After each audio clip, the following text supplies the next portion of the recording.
কোনো জায়গায় দাঁড়াতে দেওয়া হবে না। ওরা ঘোষণা করেছে আগামী 16ই ফেব্রুয়ারি নাকি বাংলাদেশে হরতাল আহ্বান করবে।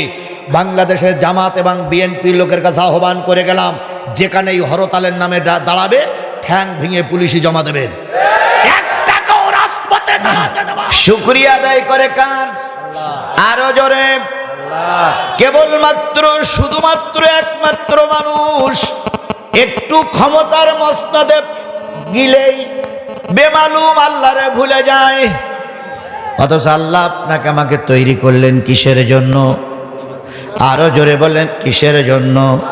ওয়ামা খালাকুতুল জিন্না ওয়াল ইনস ইল্লা লিয়াবুদুন।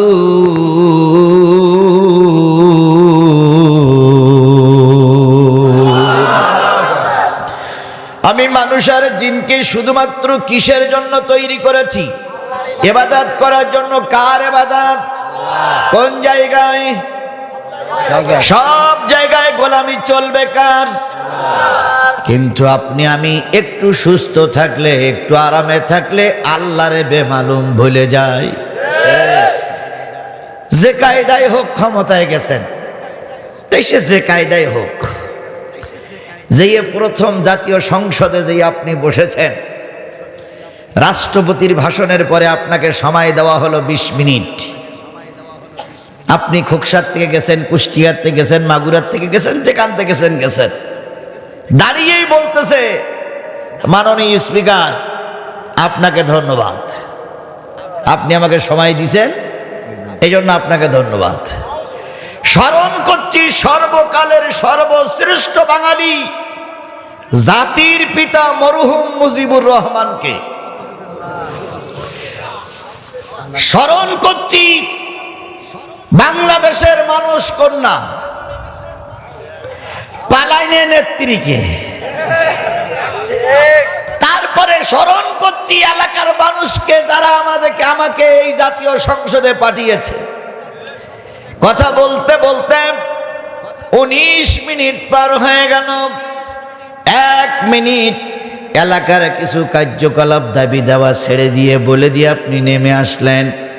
একটা বারের জন্য মুখ থেকে উচ্চারিত হলো না, আমার সমাজে কোনো নাম পরিচয় ছিল না। আল্লাহ তুমি দয়া করে যে কায়দায় হোক জাতীয় সংসদে এনেছো, তোমার শুকরিয়া আদায় করছি, আলহামদুলিল্লাহ। 20 মিনিটের ভিতরে একটা বারের জন্য নামটা মুখে উচ্চারিত হলো না। আল্লাহ বলল, বান্দা তুই গেছিস জাতীয় সংসদে, বিরাট একটা নেতা হয়ে গেছিস। ফুলের মালা তোর গলায় অনেক পরানো হলো। আগে ছিলে স্যান্ডেল পায়ে, এখন চামড়ার জুতো পায়ে দিয়েছ। আগে ছিলে সাইকেল, এখন পাজারু গাড়ি চলো। আল্লাহর শুকরিয়া আদায় করো। শুকরিয়া আদায় করলে না, ফুলের মালা পেয়ে সব ভুলে গেলে। আল্লাহ বলতেছে, বান্দা তুই আজকে আমারে ভুলে গেলি। যারা তোর পরাইছে ফুলের মালা, অল্প কিছুদিনের মধ্যে ওরা পরাবে তোর গলায় জুতোর মালা। হয়েছে না হয়নি? এই কথা বলেন, হয়েছে না হয়নি? যারা অহংকার করে বলতো আমরা পালাই না, আমরা পালাবো না, আমরা পালানো জাত নই। বাংলাদেশের কোন সরকার প্রধান ক্ষমতার থেকে নেমে দেশ ছেড়ে পালিয়ে যায়নি।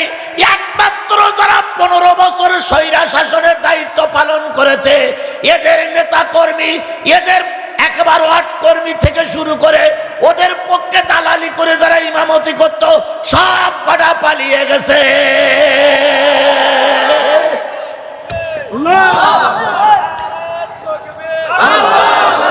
কথাটা ঠিক বললাম না বেঠিক বললাম?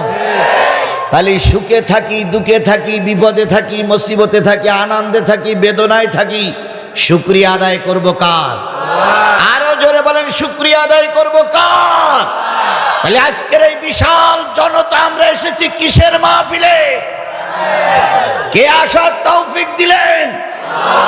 সেই আল্লাহর শুকরিয়াটা আসতে না জোরে, কারোর জবান বন্ধ থাকবে না, সকলে মিলে বলছি আলহামদুলিল্লাহ। কার শুকরিয়া আদায় করলাম? খুশি হলো কে? আর আলহামদুলিল্লাহ এই শব্দটা মেনে নিতে পারে না, গ্রহণ করতে পারে না, সহ্য করতে পারে না, তিনি কে? শয়তানকে এই মজলিসে আছে? আছে? আছে? দেখাই দেন তো, আমি জীবনে কোনোদিন শয়তান দেখি না, আজকে দেখে যাই।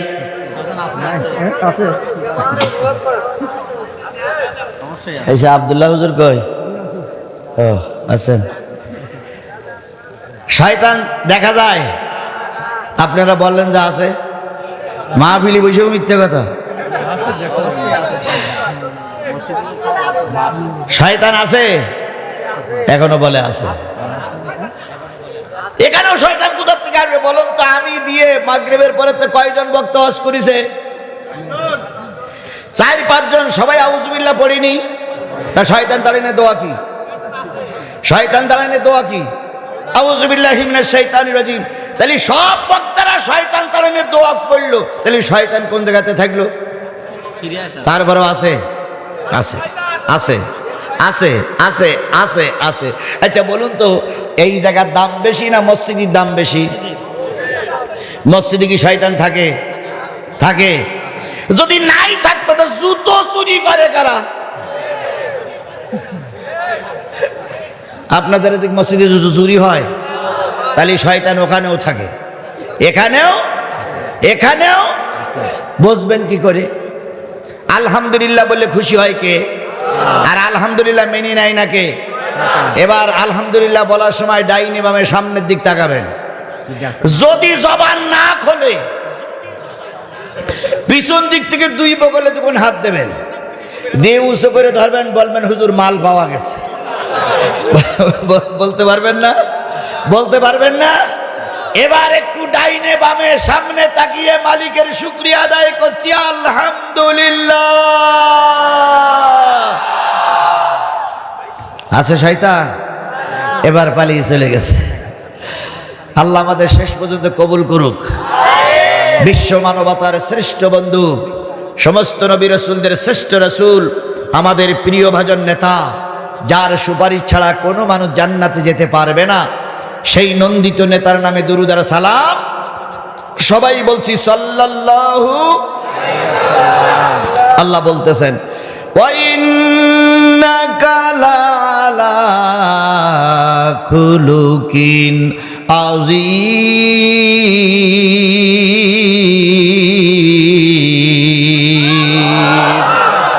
ওগো নবী, আমি আপনাকে সর্বোত্তম চরিত্রের অধিকারী বানিয়ে দুনিয়াতে প্রেরণ করেছি।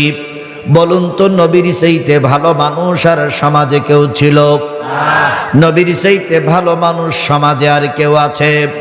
নবীর চাইতে ভালো মানুষ কিয়ামত পর্যন্ত যদি তালাশ করা হয়, দুর্ভিক্ষণ অনুবীক্ষণ যন্ত্র সব নষ্ট হয়ে যাবে। নবীর চাইতে ভালো মানুষ তালাশ করে পাওয়া যাবে না। সেই নবী ধর্ম প্রচার করার জন্য মার খেয়েছেন না খাননি? জেল খেটেছেন না খাটেননি? মক্কা থেকে হিজরত করে মদিনায় যেতে হয়েছে না হয়নি? তায়েফের ময়দানে রক্ত দেওয়া লেগেছে না লাগেনি? তাহলে সেই নবীর ধর্ম পালন করার জন্য নবীকে মার খেতে হয়েছে। তুমি আর আমি একই ধর্মের কথা বলি, কিছুই হয় না, জেলও হয় না, মাইরও হয় না, কেউ বেকাসুকি তাকায় না। তাহলে বুঝতে হবে, নবীর ধর্ম প্রচার আর তোমার আমার ধর্মের প্রচার, নবীর কালেমা আর তোমার আমার কালেমা এক হচ্ছে না।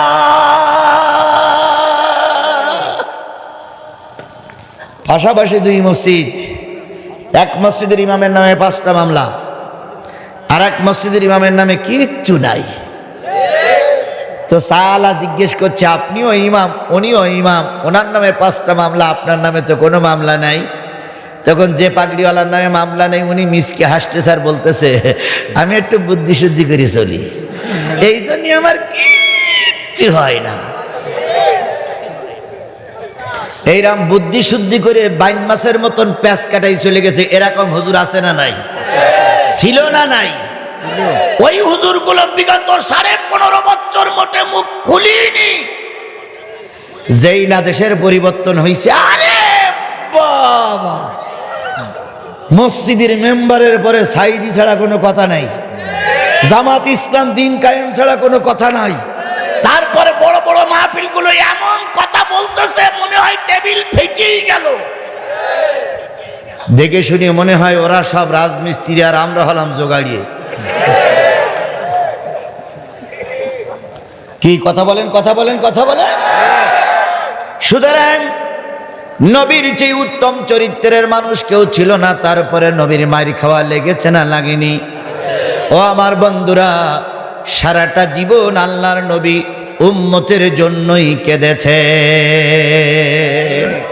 এত কিছু করার পরে নবী যখন ক্ষমতায় এসেছেন, নবী সবাইকে আল্লাহর রাস্তায় মাফ করে দিয়েছেন। আর তোমার আমার ভিতর থেকে যারা সরকার গঠন করেছে, ক্ষমতায় গিয়েছে, ক্ষমতায় যাওয়ার পর পরেই বলেছে ভাতে মারবো, পানিতে মারবো, তারপরে বলেছে চুপাইয়ে চুপাইয়ে মারবো। অথচ উনি জানতেন না যে দুপুর বেলার বিরিয়ানি আমার কপালে না।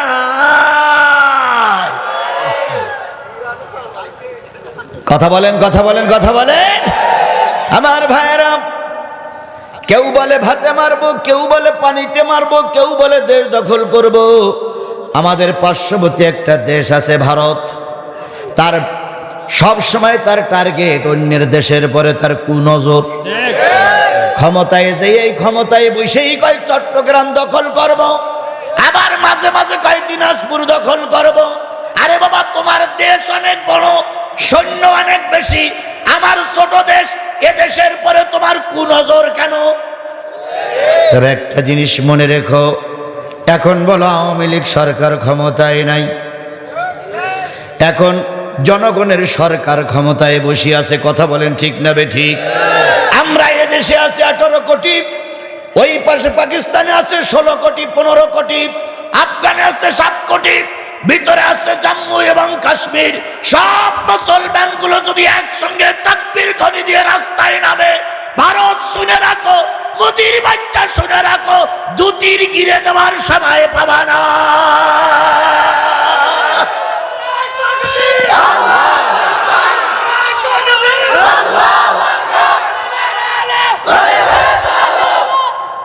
আমার ভাইরা প্রায় বলে দেশ দখল করব।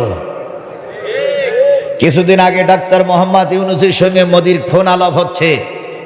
মোদি বলতেছে আগে যা বলতাম আগে সরকার মেনে নিত, আপনি ওরম তেড়া বেকা খেলতেছেন কেন?